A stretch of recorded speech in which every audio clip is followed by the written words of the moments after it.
Olá, sejam bem-vindos ao meu canal, textos de filosofia em todos os níveis. Dessa vez eu vou abordar um texto do filósofo moderno Immanuel Kant.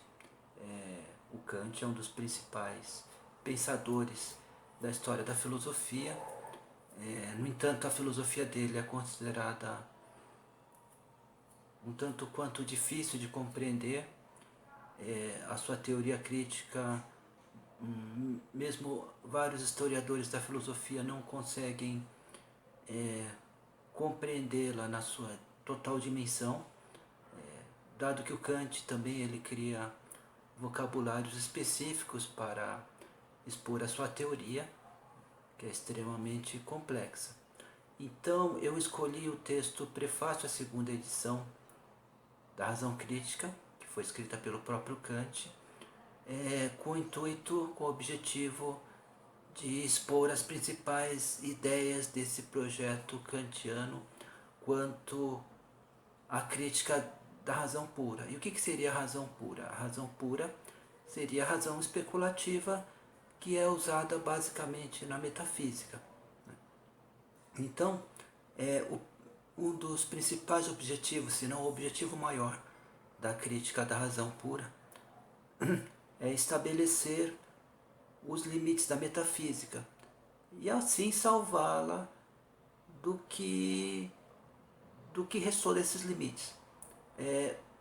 Contrariamente do que muitos comentadores ou até historiadores da filosofia colocam, o Kant ele não quer acabar com a metafísica. Isso pode ser uma consequência da filosofia dele que influenciou amplamente o século XIX e o século XX. No entanto, o objetivo do Kant é colocar a metafísica, vamos dizer assim, no seu devido lugar e ver qual é a importância dela, qual é a utilidade dela dentro desse vasto mundo do entendimento, do conhecimento humano e do conhecimento racional. Tá? E falando em conhecimento racional, né, no prefácio à segunda edição, o Kant ele vai examinar algumas, vamos dizer assim, algumas áreas do conhecimento que são a expressão da razão.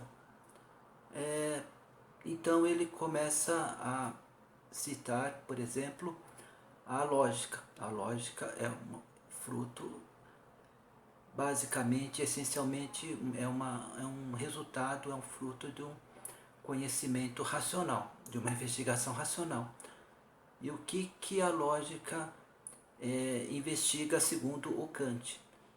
Lembremos que o Kant está falando do século, a partir do século XIX, quando a lógica ainda não experimentou o amplo desenvolvimento que ela experimentou, por exemplo, no século XX. Para o Kant, o objeto da lógica são as leis do pensamento. Verificar se as diferenças do pensamento são válidas ou não. Mas não cabe à lógica nenhum tipo de investigação acerca do conteúdo do pensamento.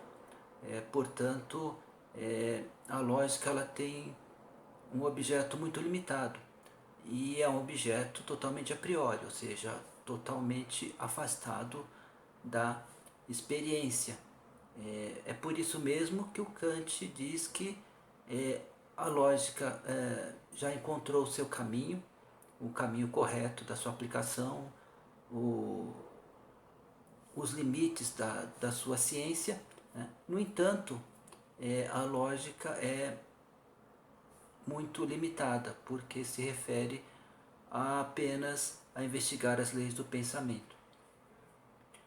Uma segunda expressão da razão, essa expressão da razão é uma expressão minha, tá? É uma palavra que eu estou usando, não é a palavra que o Kant diz. Mas a segunda expressão da razão seria as matemáticas. o Kant diz que a matemática, desde o seu surgimento, enveredou por vários caminhos e ela demorou um pouco para encontrar o caminho correto.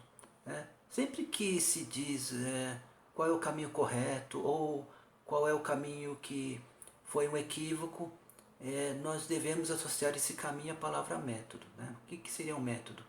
Seria um caminho que você percorre para tentar atingir um objetivo. E qual que é o objetivo de todas, eu vou colocar aqui de toda a ciência? É o objetivo de obter algo de firme, sólido e verdadeiro nessa área de conhecimento. Né? Então a matemática, ela demorou um pouco para encontrar o seu caminho. No entanto, na própria antiguidade, diz o Kant, a partir da demonstração do triângulo isósceles, a matemática já encontrou um método próprio para que a conduzir a um caminho correto. Ou seja, a matemática deixou de lado, por exemplo, no caso da geometria, a questão da imaginação. Você não vai demonstrar um triângulo isósceles por meio de uma percepção visual. Você demonstra o triângulo isósceles, o teorema do triângulo isósceles, tendo única e exclusivamente os conceitos e as leis e as inferências que são a priori. Né? Então você tem axiomas, você tem princípios gerais e você tem os conceitos, e a partir desses princípios gerais, desses axiomas que por sua vez são indemonstráveis, você faz toda a operação para demonstrar o teorema do triângulo isósceles. Esse é um exemplo. Mas esse é o método da matemática que para o Kant está correto. Por quê? Porque o objeto da matemática, assim como o objeto da lógica, também é inteiramente a priori. Né? Há uma terceira expressão da razão, que seria a expressão das ciências naturais. Aqui, quando o Kant fala de ciências naturais, ele já está entendendo o que atualmente seria a física, a biologia, a química, não? E quando Kant se refere às ciências naturais, ele não está mais se referindo, obviamente, à ciência que foi sistematizada pelo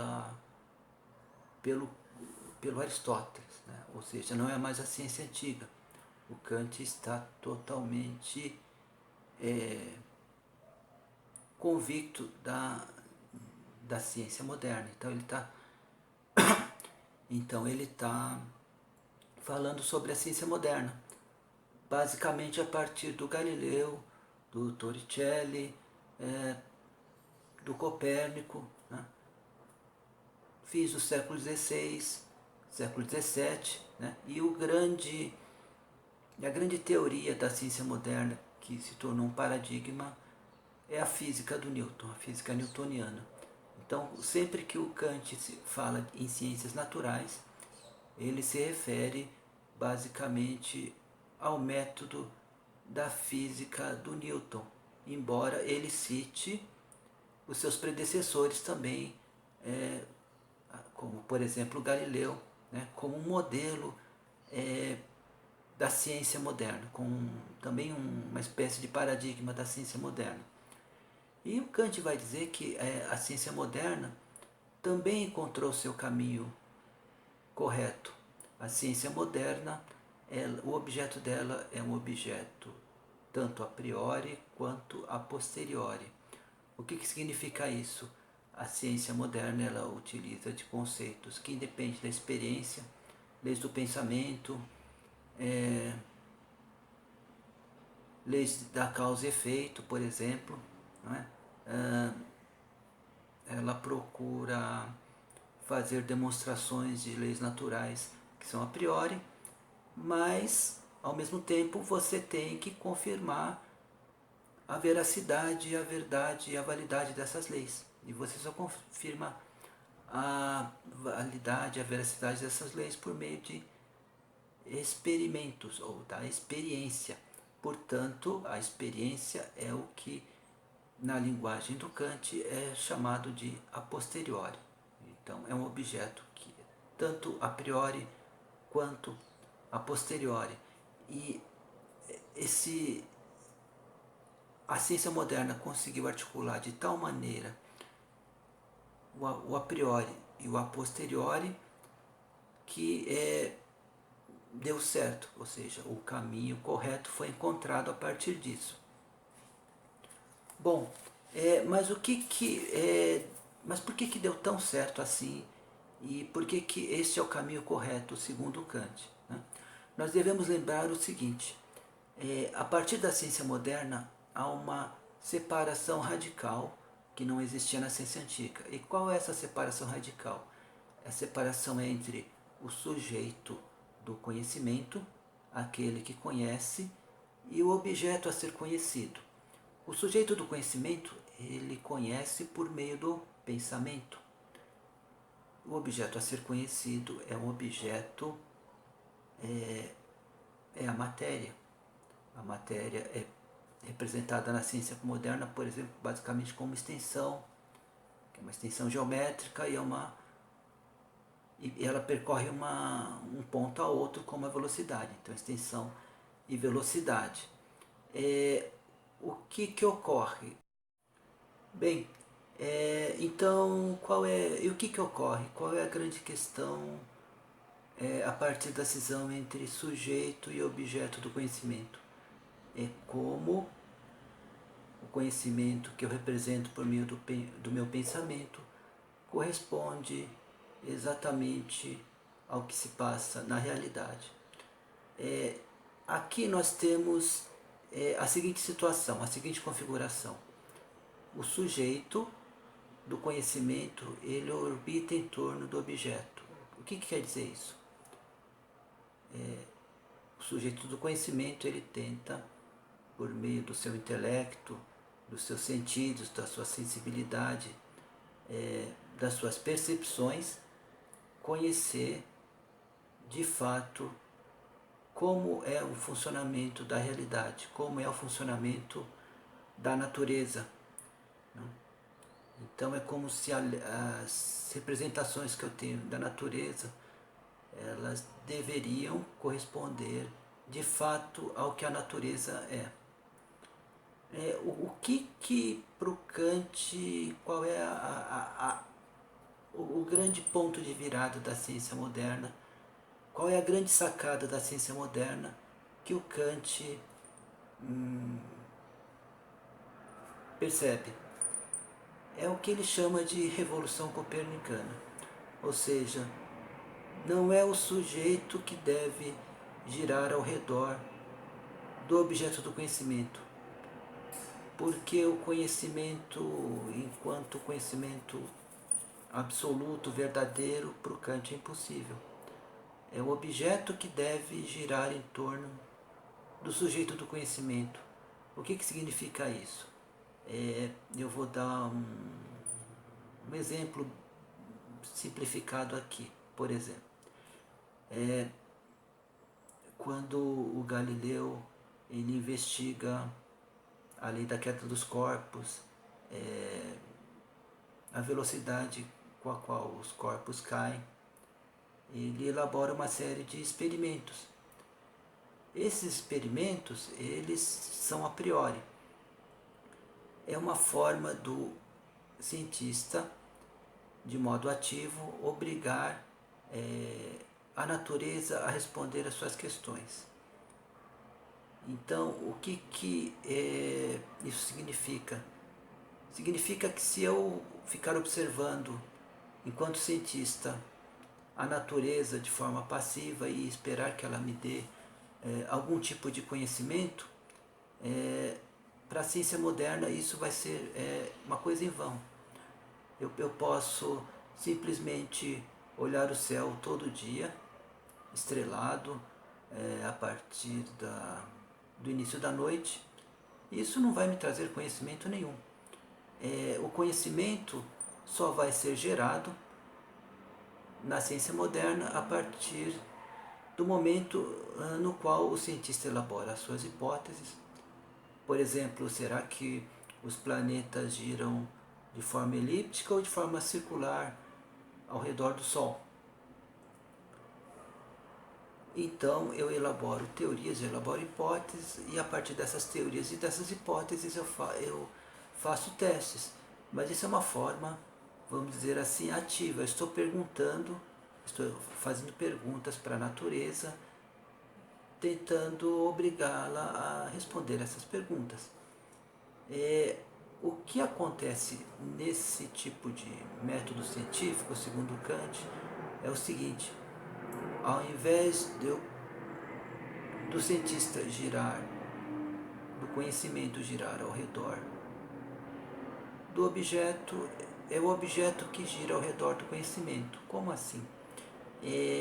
Eu vou fazer aqui uma pequena citação do prefácio à segunda edição para tentar explicar o que significa essa revolução metodológica da ciência moderna. Percebem os cientistas que a razão não compreende senão o que ela mesma produz, segundo o projeto seu, que os princípios dos juízos devem reger-se por leis que são invariáveis, que a razão deve constranger a natureza às suas perguntas e não deixar-se conduzir simplesmente por ela. Então, uma razão ativa significa que as leis que você encontra na própria natureza, no fundo, são as leis que o entendimento, vamos dizer assim, conseguiu inserir, que o entendimento inseriu nelas. Você não consegue conhecer além disso.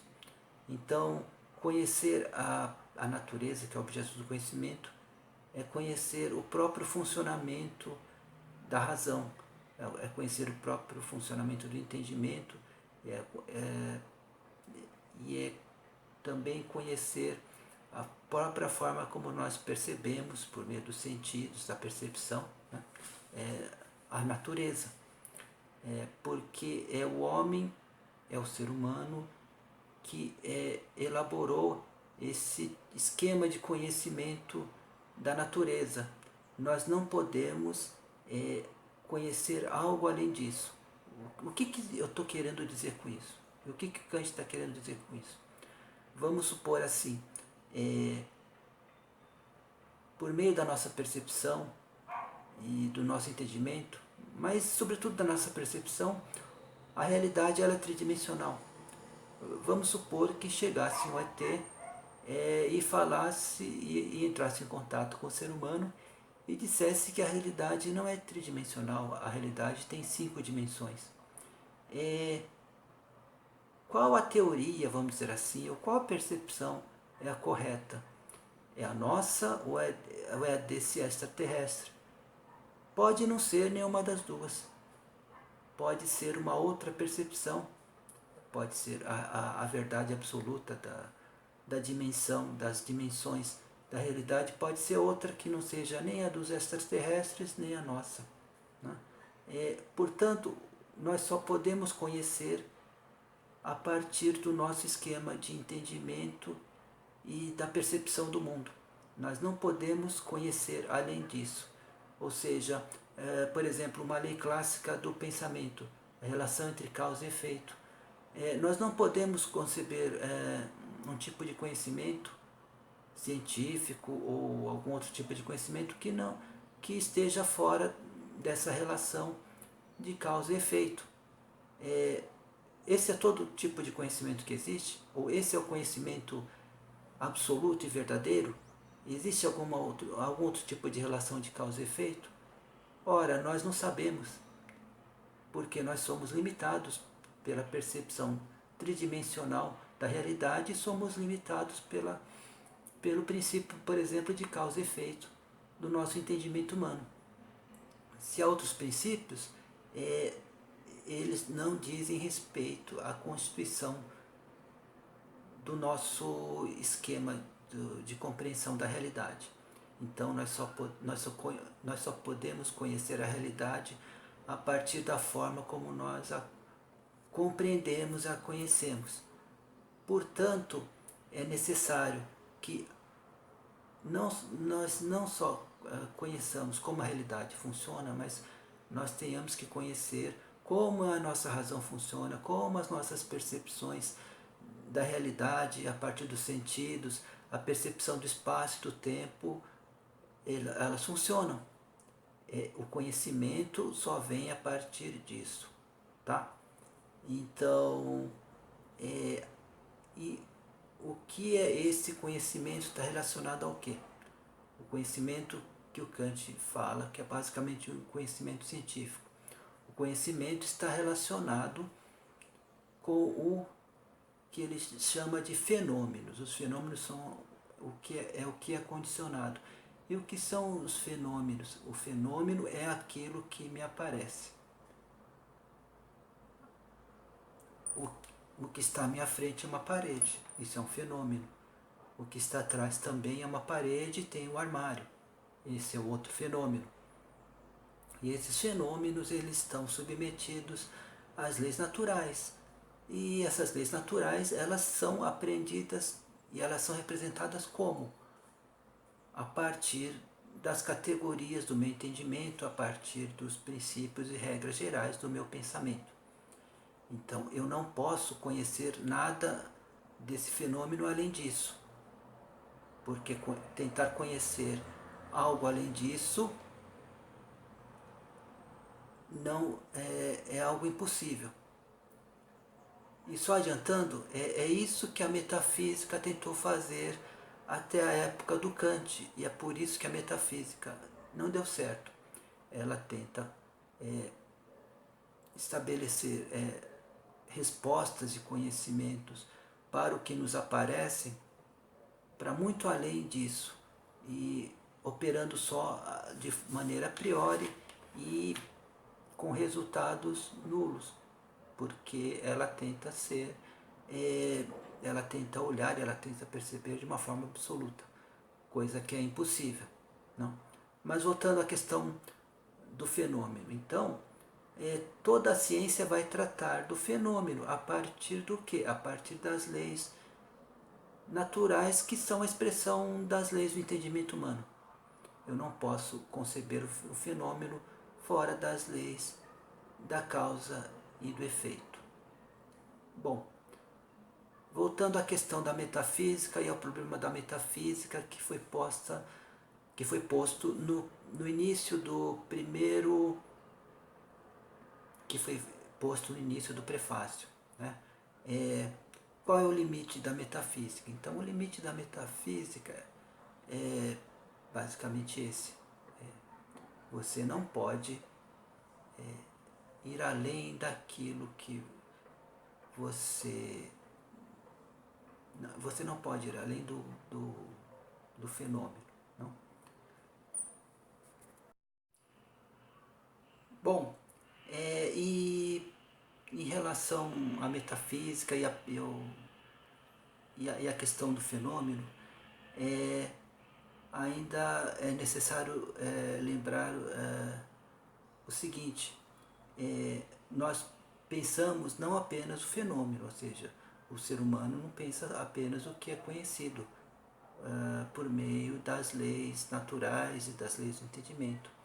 O ser humano pode pensar conceitos tais como de liberdade, Deus, imortalidade, que são conceitos incondicionados, ou seja, são conceitos que não estão submetidos a essas leis do entendimento. Esses conceitos eles seriam pensados basicamente por quem? Pela metafísica. Ora, a metafísica, que é uma razão especulativa, que é uma razão que não se utiliza da experiência, portanto, esse seria o campo da metafísica. O campo da metafísica não seria o campo, não se misturaria com o campo dos fenômenos e com os conhecimentos que explicariam esses fenômenos. Esse seria o campo das ciências, né? E ainda a metafísica ela tem um papel importante. Por quê? Porque se você associa a liberdade ao incondicionado, a liberdade é o conceito fundamental do campo da ética. Então, há toda uma construção a partir do conceito de liberdade como algo não condicionado que faz com que a filosofia construa uma teoria, vamos dizer assim, que regule as relações entre os homens e que seja válida do ponto de vista ético e moral. Portanto, aqui a crítica, qual é o grande papel da crítica? O grande papel da crítica é separar aquelas ideias, aqueles termos que se referem ao campo do conhecimento, ao mundo fenomênico, daqueles conceitos e daquelas ideias que estão no campo do incondicionado, que podem nos conduzir tanto a um campo, vamos dizer assim, de uma ordem mais prática, que é o campo ético, quanto a um campo mais especulativo, por exemplo, sobre a questão da imortalidade da alma e outros tipos de pensamento. Né? Se você confundir um termo que é não condicionado com um termo que é condicionado, que pertence ao campo do fenômeno, aí nós não chegaremos a lugar nenhum. Uma confusão clássica, uma contradição clássica é aquela do conceito de liberdade. Ou seja, você não pode pensar a liberdade em termos de fenômeno. Porque se você pensa a liberdade em termos de fenômeno, você está submetendo a liberdade à questão ou às relações de causa e efeito. Se a liberdade se submete às relações de causa e efeito, ela própria se anula. Ela já não é mais a liberdade. Então, a importância da crítica também é deixar muito claro essa separação entre o mundo do fenômeno, que é o condicionado, e o mundo, vamos dizer assim, do incondicionado. E cada ramo do conhecimento deve, vamos dizer assim, ficar com o seu próprio domínio. A metafísica não pode ter mais a ilusão de querer abarcar a realidade inteira. Ela deve se contentar com o que lhe coube. É isso que o Kant tenta fazer. Ele tenta delimitar e encontrar qual é qual é o caminho correto da metafísica, assim como ele acha que o caminho correto das ciências naturais, da matemática e da lógica já foram encontrados.